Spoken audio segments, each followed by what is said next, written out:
বিভিন্ন দালাল চক্রের হাতে পড়ে তারা বিদেশে যে বিপদে পড়ছে, অনেক সময় তারা মৃত্যুবরণ করছে।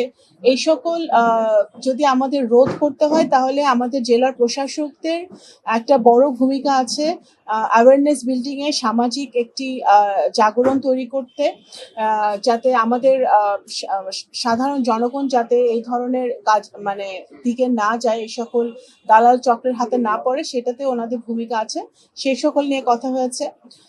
তারপরে ভোকেশনাল ট্রেনিং, বিভিন্ন আমাদের ট্রেনিং ইনস্টিটিউট আছে, যে সকল জায়গায় নাই সেগুলো কিভাবে স্থাপন করা যায়, যে সকল জায়গায় আছে সেগুলো ইনস্টিটিউটগুলোকে আরো কিভাবে কার্যকর করা যায়। কারণ আপনারা জানেন যে আমাদের বর্তমানে এই সরকারের ম্যানিফেস্টোতে খুব পরিষ্কারভাবে আমরা বলেছি যে আমরা স্কিলড এবং সেমি স্কিলড লেবার আমরা বিভিন্ন দেশে আমাদের পাঠাতে চাই, এবং যেটার দুটো কাজ হবে, একটাতে আমরা আরো বেশি কর্মসংস্থানের ব্যবস্থা হবে এবং একই সাথে ইলিগাল মাইগ্রেশনটা বন্ধ করা যাবে, থামানো যাবে। তো সেই জায়গাটা থেকে জেলা প্রশাসকদের একটা গুরুত্বপূর্ণ কাজ হচ্ছে যে এই ট্রেনিং ইনস্টিটিউটগুলোকে আরো কার্যকর করা, যাতে আরো ছেলেমেয়েরা এখানে এই ট্রেনিং ইনস্টিটিউটগুলো ব্যবহার করে ডিগ্রি লাভ করে তারা বিদেশে গিয়ে কাজ করতে পারে।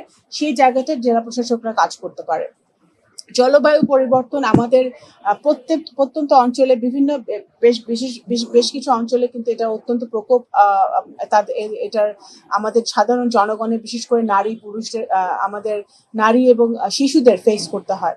সেই জায়গাটা থেকে কোন অঞ্চলের কি অবস্থা, সেই জায়গাটা কিন্তু আমাদের ডিসিরা কিন্তু আমাদের একটা ভূমিকা রাখতে পারে। তো অনেক বিষয় আছে যেগুলো আমরা আলাপ করেছি, এবং সবচেয়ে বড় কথা, পররাষ্ট্র মন্ত্রণালয় থেকে আমরা যেটা বলেছি যে আমরা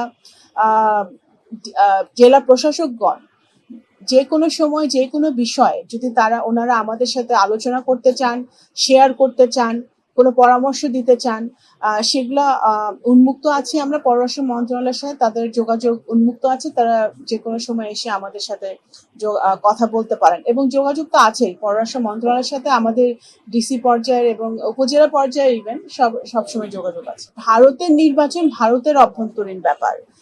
আমাদের বাংলাদেশের foreign policy across the board একই থাকবে। আমাদের বাংলাদেশ প্রথম বা বাংলাদেশ ফার্স্ট নীতিতে আমাদের ফরেন পলিসি, সেটা যেই সরকারই আসুক না কেন, সেটা আমাদের ফরেন পলিসি পরিবর্তন হবে না।